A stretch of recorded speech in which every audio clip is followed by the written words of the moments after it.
So let us continue this video on the heating effect on bicarbonates, oxalates, acetates and formates.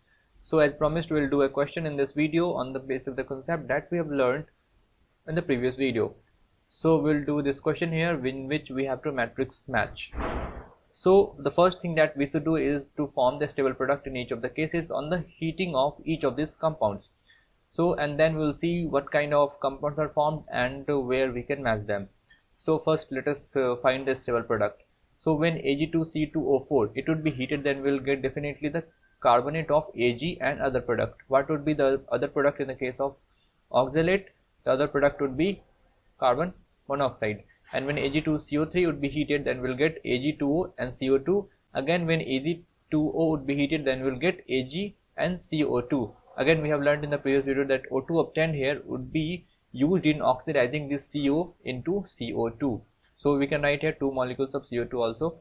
Next on the heating of CH3COOAG we will get Ag2CO3, CH3COO, and on heating of Ag2CO3 again we will get Ag2O and CO2 and CH3COO. Again on heating of Ag2O we will get Ag plus O2 plus CO2 CH3COO. Now O2 obtained here won't be utilized because nothing we have to oxidize here, because CO2 is also in its maximum oxidation state, and in CH3COO there is also no scope of oxidizing it. Next in PbC2O4 when it would be heated, then we'll get the carbonate of PbCO3 and carbon monoxide. Again on heating of PbCO3 we'll get the oxide of Pb plus CO2 plus CO. Now Pb does not belong to Hg or Ag, so it won't decompose into the metallic residue further, and similar would be the case with the D part. So we have obtained this product here, and now we will see where we can match them. So as far as the paramagnetic gas is concerned, let us check where we will find the paramagnetic gas as a product. Basically the paramagnetic gas here would be O2, and we can see that only in the product of the decomposition of compound in B part we get O2 as the product. So P will match with B only, and we cannot match P with A, C or D either. Next acetic gas, so CO2 would be the acetic gas here and O2 would be the paramagnetic gas here. So Q will match with A, Q will also match with B, Q will also match with C part, and Q will also match with the D part. Next is metallic residue, so we get metallic residue of Ag in the A part, so R will match with A. In the B part also we get the metallic residue. In the C and D part we won't get metallic residue because here we have PbO. PbO would not decompose into the metallic residue.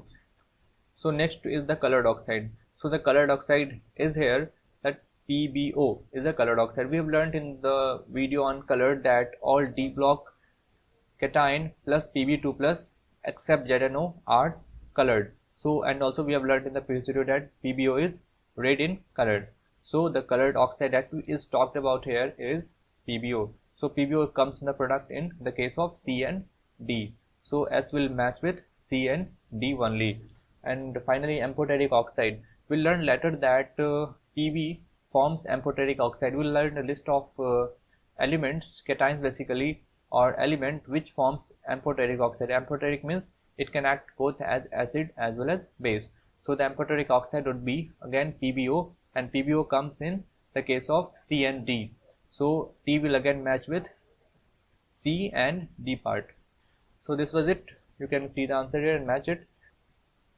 Now we have a fact here that bicarbonates of sodium, potassium, rubidium and cesium exist in solid state only, and other bicarbonates exist only in aqueous medium.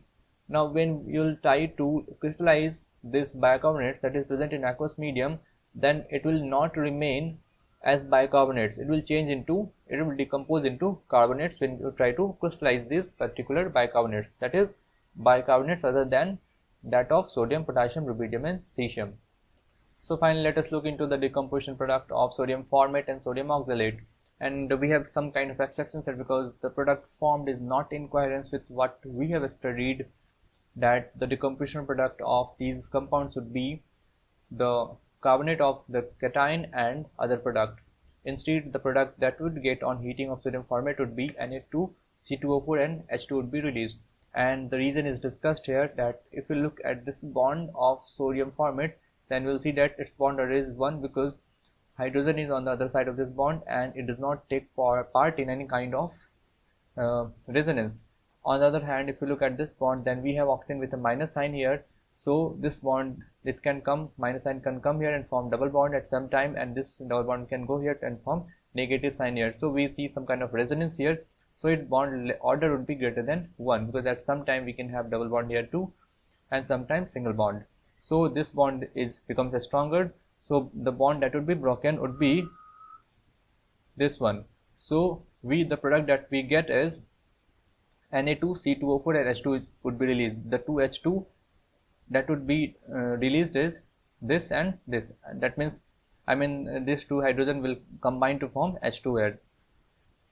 And in the decomposition of Na2C2O4, we'll get Na2CO3, CO, CO2 and C. I'm not sure how in the product we have CO2 and C. So this was it on the topic of the decomposition product on bicarbonates, oxalates, acetates and formates. And next video we'll continue our journey on the heating effect and we'll discuss the heating effect on phosphates.